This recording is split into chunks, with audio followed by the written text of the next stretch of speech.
जैसा कि हम लोग जो है आए दिन आपस में संस्कार, परिश्रम, धैर्य इन सब के बारे में विचार विमर्श करते रहते थे। आज ऐसे अंतिम दिन ही वही काम करेंगे, कोई दूसरी चीज़ नहीं करेंगे।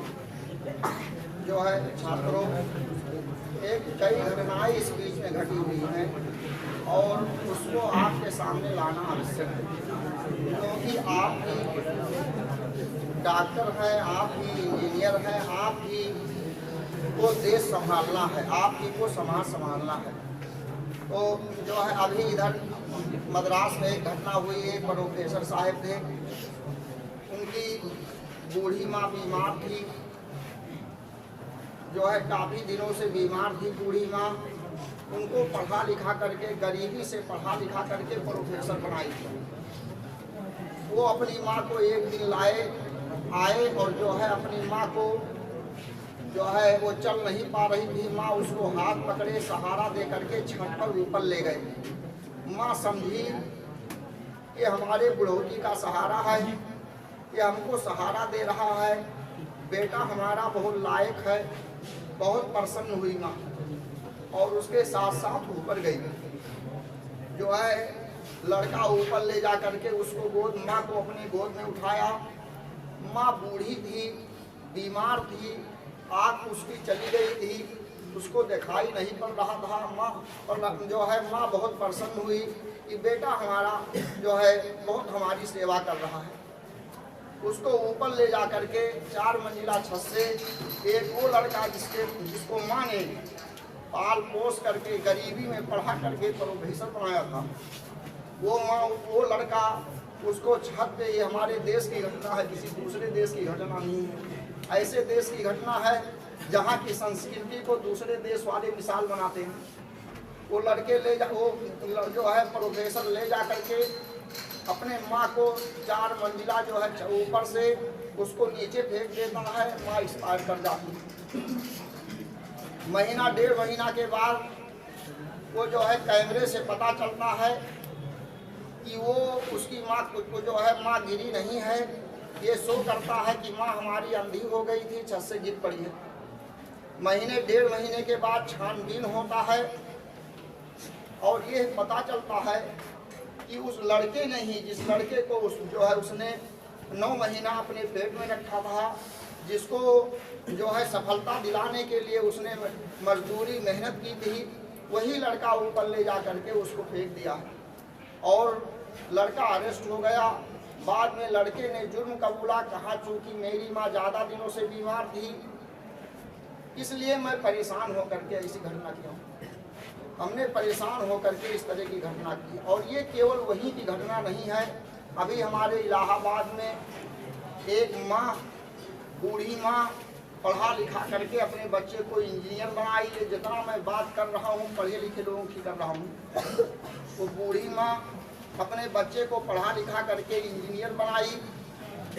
लड़का सर्विस पा गया, 3 सालों तक अपने घर ही नहीं आया और घर पर केवल माँ अकेले थी। बाप उसका, लड़के का बाप एक्सपायर कर चुका था। माँ बीमार रहती थी। लड़का 3 साल के बाद आया तो माँ एकदम कंकाल के रूप में बिस्तर पर पड़ी हुई थी, तो मर चुकी थी माँ। ये केवल यही की इतने घटना नहीं है, ऐसे ही घटना बम्बई में हुई है। ऐसी ही इसी तरह की इसी प्रकार की घटनाएं हमारे कई प्रदेशों में, गाँव में हो रही हैं, हो चुकी हैं और हो रही हैं। और ये कोई अगर एक आध घटना इस तरह हुई होती तो हम लोग ये कहते कि वो अपना दिमागी संतुलन खो चुका था। अगर एक आध लोग इस तरह की घटना किए होते तो हम लोग ये सोचते कि वो अपना दिमागी संतुलन खो चुके थे। लेकिन इस तरह की घटनाएं आम हो रही हैं। तो यहाँ और जो भी घटनाएं सुनने में आ रही हैं, कोई प्रोफेसर है, कोई इंजीनियर है, सभी शिक्षित लोग हैं, कोई दूसरा इसको नहीं कर रहा। यहाँ पर फाल्ट क्या हो रही है छात्रों? हम सफल तो हो गए, हम इंजीनियर बन गए, हम डॉक्टर बन गए, हम अध्यापक बन गए, हम बड़े से बड़े पदों पर पहुँच गए, लेकिन हमें जो संस्कार मिलना चाहिए था, हमारे अंदर जो संस्कार होना चाहिए था, वो संस्कार हमको नहीं मिल पाया।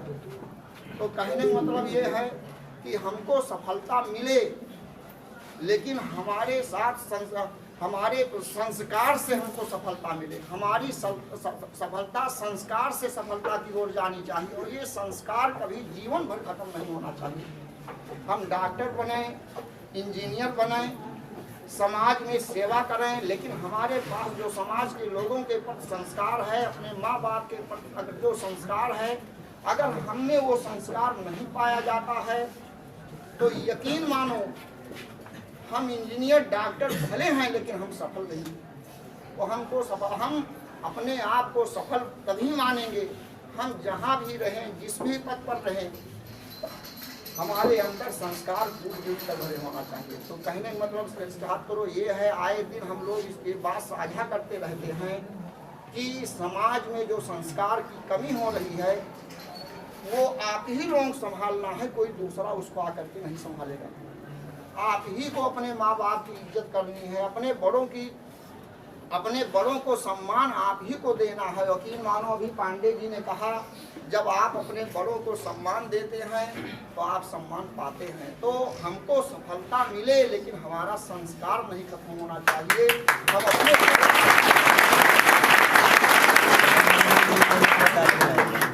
दूसरी चीज ये है कि जो है कलाम सर ने कहा कि हम इसको वहाँ पर लिखवाए भी हैं अपने गेट पर कि सफलता जो है सपने वे नहीं हैं जो हमें सोने में आते हैं, बल्कि सपने वे हैं जो हमें सोने नहीं देते। आपके अंदर एक जुनून होना चाहिए, आपके अंदर एक जुनून होना चाहिए कि हमको डॉक्टर बनना है, लेकिन हमारे अंदर संस्कार नहीं खत्म होगा। हमको इंजीनियर बनना है, हमको लेकिन हमारे अंदर से संस्कार नहीं जाना चाहिए।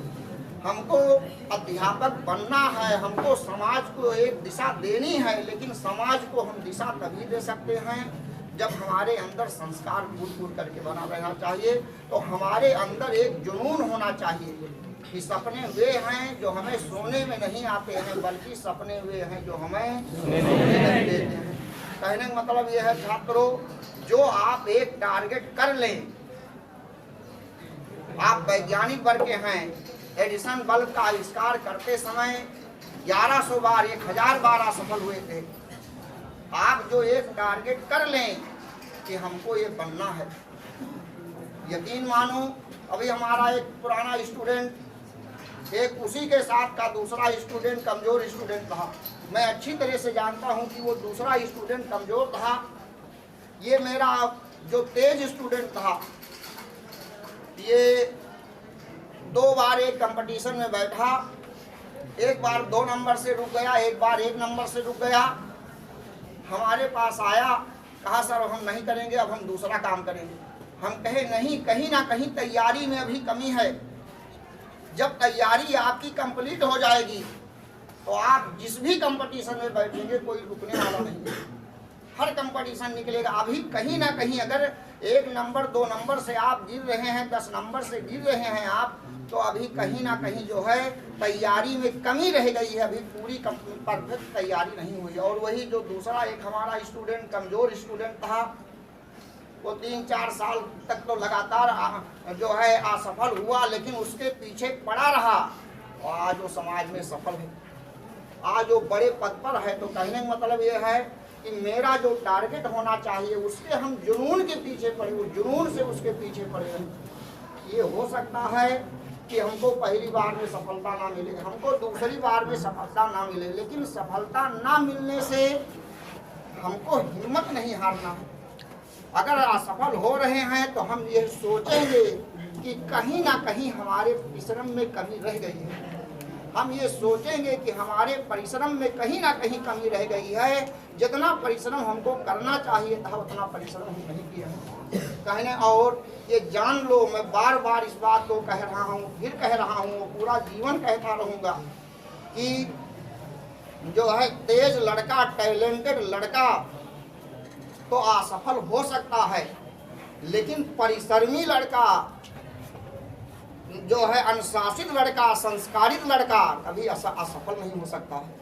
ये याद रखो, आप परिश्रम करें। एक कहावत बहुत मशहूर है कि एक गांव के पास जो है एक पहाड़ के नीचे एक गांव बसा था, और जब भी बारिश आती थी तो पहाड़ के उस पार बारिश हो पाती थी, पहाड़ की वजह से इस पार बारिश नहीं हो पाती थी।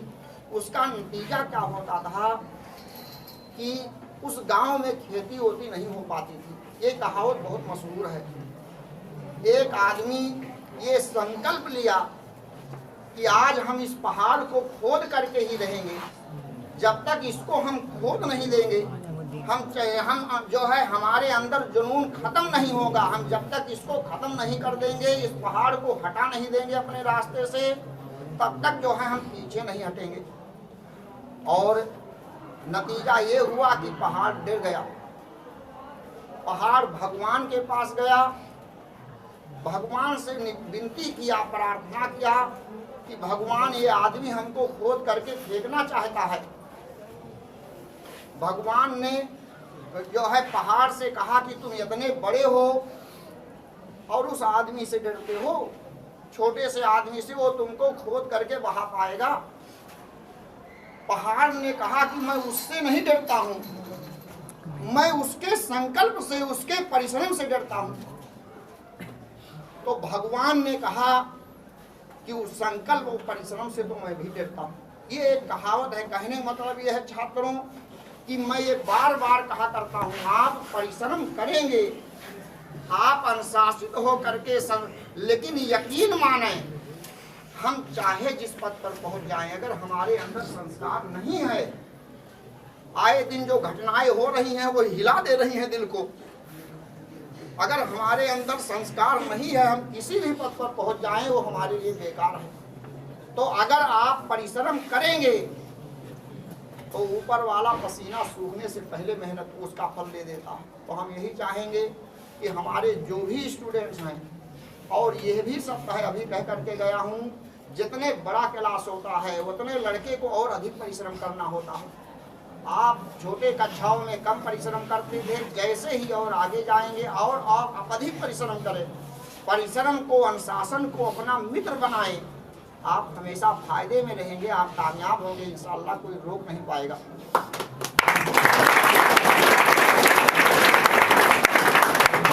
आप अपने धैर्य को ना खोएं।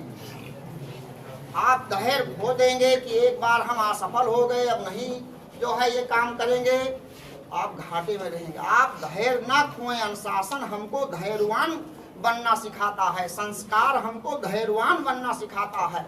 हम धीरज से धैर्य रख करके वो है अपना जो काम है उसको चींटी के चाल जैसा धीरे धीरे करते रहे, इंशाअल्लाह एक ना एक दिन हम लोगों को सफलता मिलेगी। दूसरी चीज़ ये है कि हम अपने अध्यापक बंधुओं से कहना चाहते हैं कि हमारे अध्यापक बंद, चाहे बरसात का दिन रहा हो, चाहे जो है ठंडी का दिन रहा हो या गर्मी का दिन रहा हो, आप गर्मी में, ठंडी में, बरसात में भीगते हुए आए हैं और आप लोग अपने बच्चों के जैसा, अपने बच्चों को जैसा, जैसे अपने बच्चों को पढ़ाते हैं, अपने बच्चों को डांटते हैं, अपने बच्चों को मार भी देते हैं, ऐसे आप अपने बच्चों को अपना बच्चा समझ करके आपको पढ़ाए हैं। जो है हमारे जो भी अध्यापक है, सभी अध्यापक बढ़िया से बढ़िया ज्ञान आपको दिए हैं, अपना कोर्स समय से पूरा किए हैं। हम अपने सभी अध्यापकों को जो है इसके लिए आभार व्यक्त करते हैं, इसके लिए हम धन्यवाद देते हैं। वो सभी लोग गर्मी, बरसात, ठंडी सभी में समय से आकर के अपना काम, अपना जो उनका आपका कर्तव्य था उससे ऊपर उठ करके आपने काम किया है। इसके लिए आप सभी लोग बधाई के पात्र हैं।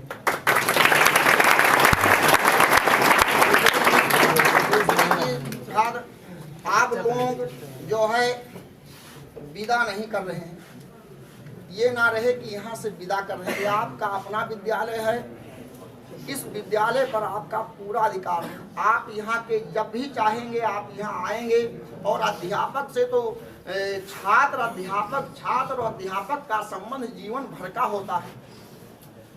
आप फल खरीदने जाते हैं, आप कोई सामान खरीदने जाते हैं, तुरंत भूल जाते हैं, लेकिन यहाँ हमारे जो भी अध्यापक खड़े हैं अभी बता देंगे कि हमको कक्षा 5 में मैथमेटिक्स कौन पढ़ाया था, कक्षा 5 में कौन मार साहब हिंदी पढ़ाए थे, वो अभी जिस भी अध्यापक से पूछिए अभी सभी बता देंगे। तो ये है अध्यापक और छात्र का रिश्ता। अध्यापक और छात्र का रिश्ता जीवन भर का होता है। ये आपका अपना विद्यालय है। अध्यापक से तो छात्र जैसे अपने बाप से जीवन रहते तक फायदा उठाता रहता है, ऐसे आप अध्यापक से जीवन भर फायदा उठाते रहते हैं।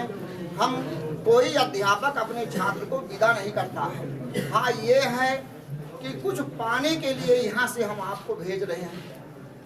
अभी तक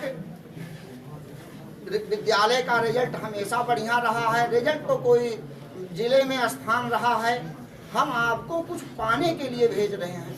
आप जाएं, अपने एक एक सेकंड का हिसाब रखें, अपने एक एक सेकंड का हिसाब रखें और जो पाने के लिए आप इस विद्यालय से जा रहे हैं उसको बढ़िया से ग्रहण करके आगे। अब हम लोग पास ऐसा नहीं है कि यहाँ आप लोग आगे भी पढ़ाई कर सकें। आपको विदा नहीं किया जा रहा है, आपको पढ़ने के लिए, कुछ बनने के लिए। जैसे एक बाप अपने बेटे को भेजता है, ऐसे हम लोग आप लोग आगे भेज रहे हैं कि जाओ बेटा बन करके आओ,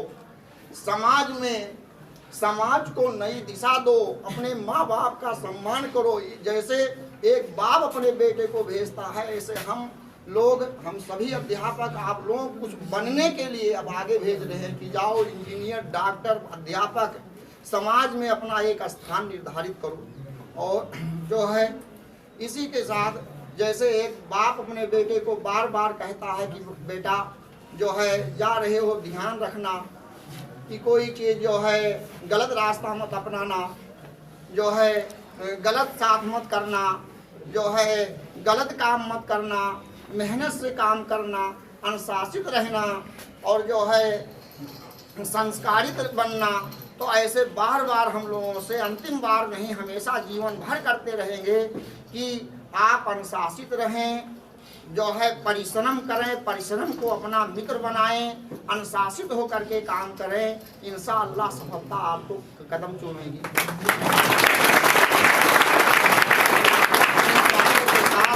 हम अपने बारी को विराम देते हैं।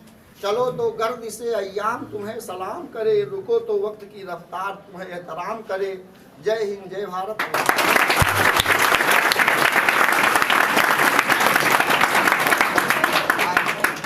जो भी कहना चाहें बेटा और हाँ, कोई आए बेटा बोलना चाहे तो आए बोल ले।